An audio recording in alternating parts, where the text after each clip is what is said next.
நண்பர்களே அனைவருக்கும் இனிய வணக்கங்கள். நான் உங்கள் எஸ்டி திருநாவுக்கரசு. டிவிகே என்ற தூய சக்தின்னு நாங்கள் சொல்லலை. அவங்க தேர்தல் பிரச்சாரத்துலையும் அவங்க நடந்துக்கிற நடவடிக்கையும் பார்த்து எல்லாரும் தூய சக்தி அப்படின்னு சொல்லிட்டு அவங்களா சொல்லிக்கினாங்க. இந்த தேர்தல் பிரச்சாரத்தில் நாங்கள் மட்டும்தான் தூய சக்தி, அதாவது தூய்மையான ஆட்சியை தர வருகிறோம். ஆகவே மக்கள் எங்களுக்கு வாக்களியுங்கள். தீய சக்திகள்லாம் ஊழல் குற்றச்சாட்டு, பல்வேறு ஊழல் குற்றச்சாட்டுகள் இருக்கிற கட்சி திமுக, அதிமுக, பிஜேபின்னு சொல்லிட்டு அவங்க தேர்தல் பிரச்சாரத்தில் சொல்லியிருந்தாங்க.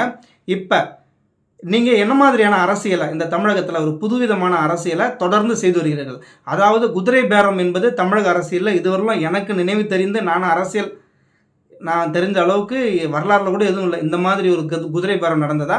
இந்த குதிரை பேரம் நடந்ததே ஒரு மிகப்பெரிய ஊழல் தான்.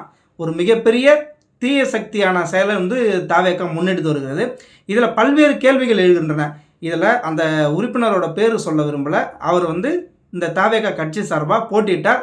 அவர் உங்களை ஒரு கேள்வி கேட்குறாரு. அதிமுக கட்சியில் கொள்ளடிச்சிட்டு ஊழல் குற்றச்சாட்டுகள்லாம் இருக்கிறாங்க, வழக்கு நிலுவையில் இருக்குது நீதிமன்றத்தில். அவர்களை தாவேக்காவில் சேர்த்துக்கிறீங்களே, இது எந்த விதத்தில் நியாயம்? இது டிவிகேக்கில் சேர்றவங்கள இல்லை நீங்கள் டிவிகேன்ற வாஷிங் மிஷினில் போட்டு அவங்களெல்லாம் தூய சக்தியாக மாற்றி விடுவீர்களான்ற ஒரு கேள்வி கேட்குறாரு. இதற்கான பதில் யாருக்கிட்டையாவது தாவேக தரப்பில் இருக்குதான்னு கேட்டால் எந்த இதுவுமே கிடையாது. வழக்கெல்லாம் என்ன ஆகும்னு கேட்குறேன். இன்னொரு விஷயம், இவங்க மேலே ஊழல் குற்றச்சாட்டு இருக்குது. இந்த லஞ்ச ஒழிப்புத்துறை விசாரிக்கணும். இந்த ஊழல் வழக்கெல்லாம் இப்போ வாபஸ் வாங்கிடுவாங்களா, என்ன ஆகுன்றது ஒரு சாமானிய மக்களாக கேள்வி கேட்குறோம். பார்ப்போம் எந்த நிலைமையில் எடுத்துகிட்டு போகிறீங்க அப்படின்னு சொல்லிட்டு அறப்போர் இயக்கமும் கேட்குது. இது தூய சக்தின்னு சொல்லிட்டு இப்போ ஊழல் குற்றச்சாட்டு வழக்கு உள்ளவங்களை நீங்கள் யாரை வேணாலும் கட்சியில் சேர்க்கலாம். அது உங்களுடைய உரிமை, தார்மீக உரிமை. அவங்களும் கட்சியில் இணையலாம், அது அவங்களோட தார்மீக உரிமை. ஆனால் தார்மீக ரீதியாக இணையலாம், பொறுப்பும் கொடுப்பீங்க நீங்கள். அப்போ நீங்கள் சொன்ன மக்களை ஏமாற்றி தானே நீங்கள் வந்திருக்கீங்க. தூய சக்தி, நாங்கள் தூய்மையான ஆட்சியை தருவோம், ஊழல் குற்றச்சாட்டு இருப்பவர்களுக்கு இந்த கட்சியில் வேலை இல்லைன்னு சொல்லிட்டு ஒரு அதிமுக என்ற கட்சியை உடைத்து சின்னா பின்னமாக்கும் வேலையில், கபலீகரம் செய்யும் வேலையில் தொடர்ந்து ஈடுபட்டு வரும் நீங்கள் தான் தமிழகத்தை மாற்றத்தை ஏற்படுத்த போகிறீர்கள் என்றால் பொதுமக்கள் கேள்வி கேட்குறாங்க. அந்த கேள்விக்கு யாருக்கிட்டையாவது பதில் இருக்கான்னு கேட்டால் பதில் இல்லை. இன்றைக்கி ஒரு ஹாட் டாபிக் என்னென்னு பார்த்தீங்க அப்படின்னா, அரசு வழக்கறிஞர் நியமனத்தில் 30 லட்சம் லஞ்சம் கேட்குறதா தாவேகா வழக்கறிஞர் பிரிவு, அதாவது தாவேகா உறுப்பினராக இருக்கிற ஒருவர் சென்னை உயர்நீதிமன்றத்தில் ஒரு மனு தாக்கல் பண்ணியிருக்காரு, வழக்கு பதிவு பண்ணியிருக்காரு.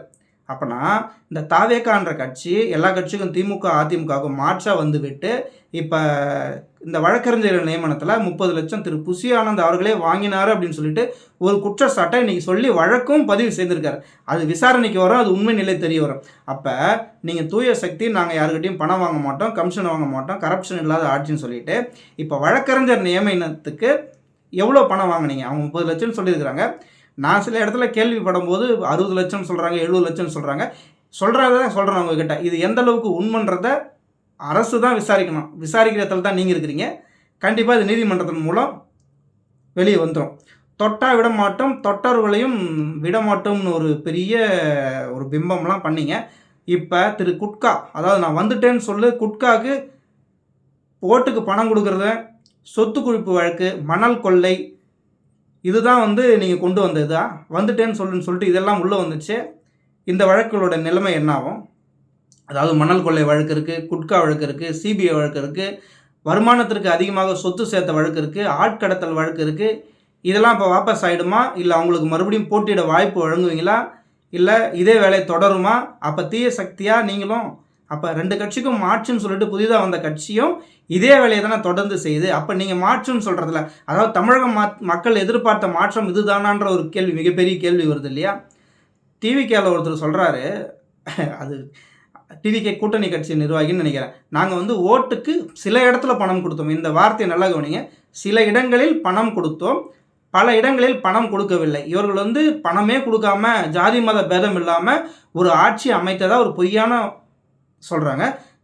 ஸ்ரீரங்கத்தில் பிராமண வேட்பாளர் நிறுத்துகிறாங்க. இதிலிருந்து ஒரு பல்வேறு தொகுதிகளில் நம்ம எடுத்து அலசி ஆராய்ந்தோம்னா எந்த சமுதாயத்தின் ஆட்கள் அதிகமாக இருந்தாங்களோ அந்த சமுதாயத்தின் ஆட்களை தான் அங்கே நியமிச்சுக்கிறாங்க. ஆகவே இவர்கள் சொல்வது ஜமக்காலத்தில் வடிகட்டிய பொய் என்பது. இதை நிறைய பேர் பல்வேறு குற்ற வழக்குகளில் நிலுவையில் இருக்கிறவங்களாம் இன்றைக்கி சட்டமன்ற உறுப்பினராக இருக்காங்க. மேலும் கல்வி தகுதியெல்லாம் பொய்யா சொல்லியிருக்காங்க. இதுக்கான வழக்கு விரைவில் நீதிமன்றத்தில் வரப்போகுது, அதெல்லாம் பார்ப்போம்.